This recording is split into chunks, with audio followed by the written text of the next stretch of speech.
Hi, everyone. We're Mimicker, here to introduce all kinds of knowledge, even the stuff we didn't know about. Yeah, welcome to I Know You Don't Know. And today we are pulling from the data we collect to look at a massive, massive shift in the tech world. Huge shift. Honestly, it's something that changes basically everything. Right. So imagine waking up tomorrow and you literally never have to tap a single app icon on your phone ever again. No email apps, no scrolling through calendars. Exactly. No, like toggling between smart home apps just to turn on your lights. You just speak, and your phone acts as this invisible, highly capable manager that just handles it. It sounds totally like science fiction, I know, but the architectural foundation for that exact reality was just laid out in front of the entire tech industry. Yeah, and looking at the data we collect, the shockwaves from June 1st, 2026 at COMPUTEX Taipei are still being felt. Oh, definitely. Because if you rewind just 5 years ago, right, the idea of Qualcomm, who are, traditionally known as the phone chip people. Oh, like the mobile guys. Exactly. Them headlining a PC-centric show like COMPUTEX would have made absolutely zero sense. It would have been weird. But there they were, opening the entire event for the third year in a row. But the real story here isn't just about a keynote speech. It is about a colossal heavyweight bout. A direct collision. Yep, a collision between Qualcomm and NVIDIA over the future of how you will interact with every single piece of technology you own. Which is wild. So our mission today is to unpack these rival keynotes from Qualcomm's Cristiano Amon and NVIDIA's Jensen Huang. And explain why 2026 is officially going down in history as the year of the agent. Yeah, it is a profound philosophical shift in how we approach computing. Totally. Before we even get into the hardware wars and all the, the specs, we really have to understand the new reality that Amon laid out. Right, because he opened his presentation by stating that his talk wasn't really about Qualcomm at all, which is a bold move. Yeah, he said it was about the entire ecosystem, their suppliers, their software partners, and specifically TSMC. Setting the stage for how AI is evolving across all devices. Exactly. If we connect this to the bigger picture, this shift from prompt-based AI to agent-based AI is about to trigger one of the largest hardware upgrade cycles in the history of the global economy. Okay, let's unpack this. Because he declared 2026 the year of the agent. That implies a massive shift in user experience, right? A total paradigm shift. Because up until now, AI has mostly just sat there in a chat box waiting for us to, type a prompt. Right, and that is the reactive era of AI. We are now officially crossing the threshold into autonomous systems. So it's doing things on its own. Exactly. An agentic AI doesn't just generate a block of text in response to a question. It plans, it reasons, and it takes autonomous action across all your devices. And Amon explicitly stated that these agents aren't some distant whiteboard concept, right? No, they are already here. And because they're here, they are completely upending personal computing. For the last decade and a half, your smartphone has been the undisputed center of your digital life. Yeah, it's everything. But Amon argues that era is over. The agent is now the center. Wow. That is wild to think about. So the physical phone in my pocket is no longer the main event. Not anymore. Amon described hardware, whether that's the 6 billion smartphones out there or the 2 billion PCs. Or the, 500 million connected cars? Right, all of those. He described them simply as endpoints. Endpoints. Yeah, they're essentially just glass windows or physical vessels that connect you to your AI companion. So you'll have this agent helping you at home, filtering information at work, managing projects, and it's just one continuous partner. Exactly. It just hops from your phone to your car to your laptop totally seamlessly. But to run an autonomous chief of staff that literally never sleeps, you need an entirely new level of computing power. Right. Which brings up a huge question. Yeah. If my phone is doing all this invisible work, making decisions, filtering my emails, talking to my car, what does that actually cost in terms of computing power? It's massive. Did Amon put a number on it? He did, and it is staggering. He introduced a concept he calls token math. Token math, okay. Yeah, to understand it, you have to realize that every time an AI reads or generates information, it processes it in tokens. Which are basically fractions of words or concepts. Exactly. And he broke this demand down into 3 levels. Level 1 is your basic conversational AI. Like asking a chatbot to write a polite email for you. Right.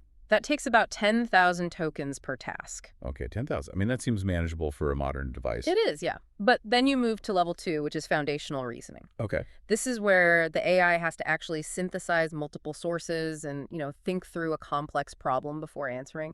That jumps to about 100,000 tokens per task. Wow, a 10x jump. Yeah. Yeah. But level 3 is agentic AI. This is the chief of staff we were talking about. The autonomous one. Right. For a single background operation, say, the agent observes a scheduling conflict in your calendar. Oh, I hate those. We all do.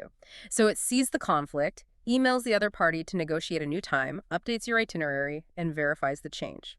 That single multi-step process requires a massive 1,000 tokens. 1,000,000 tokens for one background task. And remember, it's doing this continuously, dozens of times an hour, without you even prompting it.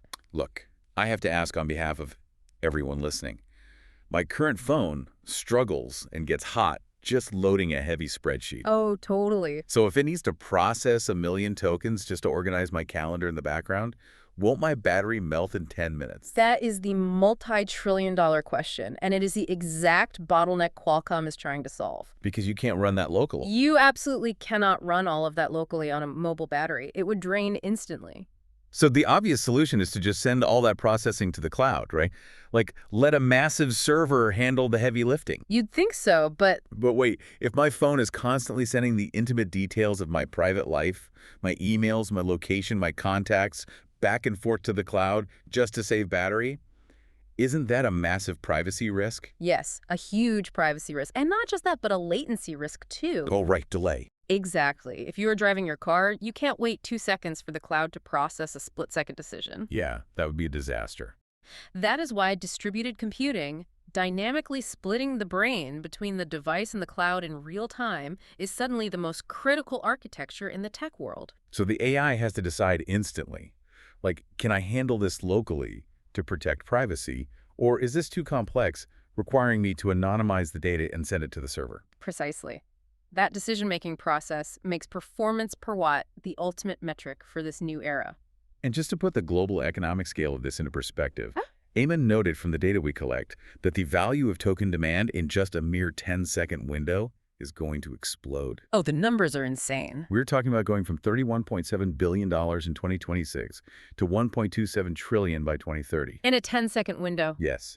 He literally said the demand for tokens will reach gazillions or quintillions, which is a number so big the human brain can barely process it. It is an astronomical workload. And since those endpoints, your phone, your PC, they can't handle a gazillion tokens alone. Right, obviously not. So that processing has to happen in massive server farms. Which leads us to the strategic trap Cristiano Amon set for the audience. Oh man, this was such a great piece of theater. It really was. Early in the keynote, he stood on stage and gave this little disclaimer. He told the audience, I'm not going to spend much time on data centers today. He lulled everyone into thinking this was strictly a consumer device presentation. But then came the pivot. He revealed Dragonfly, Dragonfly. Qualcomm's brand new data center product brand. Yeah. They are officially taking the fight straight into NVIDIA's home turf. And their strategy is brilliant on paper. Yeah, take all the expertise they have in building low-power, high-efficiency smartphone chips, the exact chips that keep your phone from melting in your pocket, and scale that hyper-efficient architecture up into massive AI server farms. They call it the complete compute continuum. Qualcomm wants to be the engine powering literally every link in the chain. From the tiny wireless earbuds in your ears to your smartphone to your PC, all the way up to the massive data center servers handling those quintillions of tokens. They want to own the entire pipeline. Exactly. But here's where it gets really interesting. Despite dropping this massive Dragonfly bombshell and declaring war on the highly lucrative data center market, Qualcomm stock actually fell 7% before the market even opened that morning. Yeah, people were confused by that. It sounds crazy. Yeah. Why did the market punish them for announcing the biggest expansion in their history? Because of the stark reality of what was happening simultaneously across town. Oh, right. See, Amon teased Dragonfly as a brand, but he kept all the actual technical details under wraps. He told everyone they had to wait until Qualcomm's Investor Day on June 24 in New York to get the real specs. So he just sold a vision of the future. Basically, yeah. But across town at the Taipei Music Center, NVIDIA's Jensen Huang was giving his rival GTC Taipei keynote. And NVIDIA didn't just bring a vision. No, they did not. They brought hardware that you can plug in today. And Jensen's opening was incredibly aggressive. Oh, very. He basically echoed Iman's math about the explosion of tokens, but he stripped away all the philosophical talk and framed it purely around profit. Right. His opening line was, tokens are now a money-making revenue unit. Just straight to the point. What's fascinating here is the stark contrast in market strategy. Huang pointed out that because autonomous AI is finally useful to everyday businesses, generating these tokens is incredibly lucrative. It isn't just research anymore, it is commerce. Exactly. And to meet that insatiable demand, Huang didn't just tease a brand name, he announced the Vera Rubin platform. And unlike Dragonfly, Vera Rubin is already in full mass production. Right now. Yeah, the data we collect on their manufacturing stats is just mind-blowing. The supply chain for Vera Rubin is twice the size of their previous generation, Grace Blackwell. That's huge. And get this, the assembly time for a single server rack has dropped from 2 hours down to just 5 minutes. I mean, how is that physically possible? Well, it is a revolution in modular engineering. They have standardized the cooling, the power delivery, and the networking into practically plug-and-play modules rather than bespoke wiring. Oh, so they just snapped together? Basically.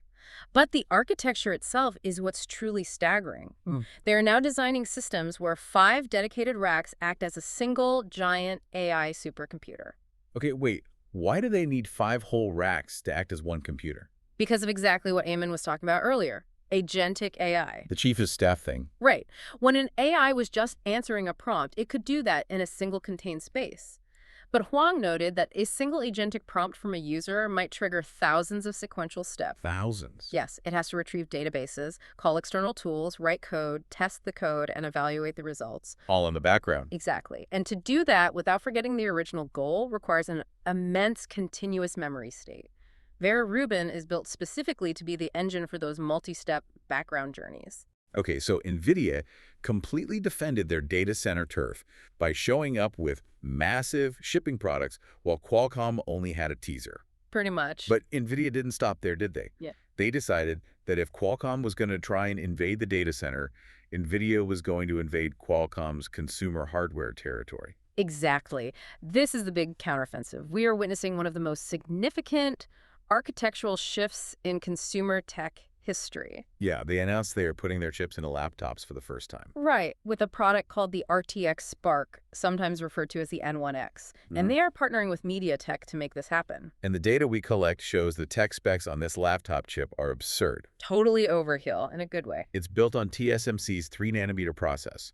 It has a Blackwell architecture RTX GPU with 6,134 CUDA cores, and it is connected to a 20-core Grace CPU via their high-speed NVLink CDC. That's a mouthful. Right. Now, for the average person listening, hearing 6,144 CUDA cores just sounds like tech alphabet soup. Why does an AI agent in a laptop need thousands of cores? That is a great question. Normally, a traditional CPU is designed to do things sequentially, one at a time, very fast. Okay. That makes sense because humans are linear. We click a mouse, we open a tab, we type a sentence. But an AI agent doesn't work like that. How does it work then? It needs to evaluate thousands of probabilities simultaneously to understand context. Those 6,144 CUDA cores are essentially like giving the agent thousands of tiny hands to sort through massive piles of data all at once in parallel. Wow, okay, that makes total sense. And this isn't some concept car. This is coming this fall to major brands like Asus, Dell, and Microsoft Surface. That's real. But the hardware specs weren't even the biggest deal. Huang made a very profound statement about the philosophy of this new machine. Yeah, he announced the Vera CPU. Right, and he claimed that for the last 40 years, every CPU ever designed was built for humans. They were built for us to open apps and click around. But he said this new Vera CPU is built specifically for AI agents. It runs 1.8 times faster than traditional x86 chips for these tasks. Because the primary user of the computer is no longer you. It's your AI companion. Which is just a crazy thought. So what does this all mean? The way I see it, it's like replacing a traditional librarian who physically walks to the back and fetches one book at a time for you, with an entire staff of speed readers who've already read every book, cross-referenced the chapters, and summarized them before you even walked in the door. That is an excellent analogy. You just speak to your agent, and this massive 20-core engine instantly executes complex tasks across your entire digital life. The battle lines are now perfectly mirrored. Qualcomm is trying to scale up from low-power devices to data centers, while NVIDIA is scaling down from massive data centers into your personal laptop. But NVIDIA isn't just stopping at the digital world on a screen, are they? No, not at all. Huang also introduced something called Cosmos 3, which is their foundation model for physical AI. We're talking about robotics and spatial reasoning. I feel like this is a massive topic that we cannot gloss over. What exactly is physical AI? Physical AI is the frontier where the agent actually leaves the screen and enters the physical world. Okay, spooky. A little bit, yeah. Cosmos 3 integrates visual reasoning, world generation, and action prediction into a single system. To put it simply, it is incredibly hard to teach a computer about gravity or friction or how fragile a coffee cup is. Right, because an AI lives in math, not in physics. Exactly. In the past, training a physical robot to perform a new factory task or sort packages took months of physical trial and error, which is expensive and slow. Dropping a lot of coffee cups. Exactly. What Cosmos 3 does is generate a hyper-realistic, physics-accurate virtual world. The AI agent goes into this virtual world and attempts the task millions of times, learning exactly how much pressure to apply to a delicate object without crushing it or dropping it. So it essentially lives 1,000 lifetimes of experience in a digital matrix. Yes, and then that synthesized experience is downloaded directly into the physical robot. Wow. What's revolutionary here is that it cuts the training time from months down to just days. That's unbelievable. So these autonomous agents won't just be managing your calendar or writing your emails. They'll be driving your car, running the machines in your factories, and physically interacting with the world around us. It really is a complete saturation of AI into every layer of our reality, digital and physical. It truly is. So, looking at this massive showdown from COMPUTEX 2026, let's summarize the core takeaways from the data we collect. First, the era of the smartphone as the center of your universe is over. Completely over. Devices are just endpoints now. The AI agent is the center of your digital life. Second, the shift to these autonomous agents is creating a massive token explosion, moving from thousands to millions of tokens per task. Right. This is driving an unprecedented hardware race to build systems capable of handling quintillions of background operations efficiently without melting our batteries or compromising our privacy. And third, we are watching the ultimate showdown between Qualcomm and NVIDIA. The heavyweights. Yep. It's a question of whether Qualcomm's supreme power efficiency with their upcoming Dragonfly architecture can eventually beat NVIDIA's deeply entrenched, terrifyingly fast manufacturing dominance with Vera Rubin and the RTX Spark. And for Qualcomm, all eyes are now on June 24 to see if they can actually deliver the goods. Oh, absolutely. It is a fascinating inflection point for the industry and for us as human beings. This raises an important question. What's that? Well, we started this deep dive talking about how your smartphone is no longer the center of your digital life, the agent is. But if the world's most powerful companies are now fundamentally re-architecting hardware, like the Vera CPU, entirely optimized for AI agents rather than human users, Yeah. at what point do we stop being the primary users of our own technology? Are we still building computers for ourselves to use, or are we simply building homes for our AI replacements to live in? Man, that is a wild thought to leave on. Thanks for tuning into this episode. If you enjoyed our content, don't forget to like, subscribe, share, and turn on the notification bell. See you guys.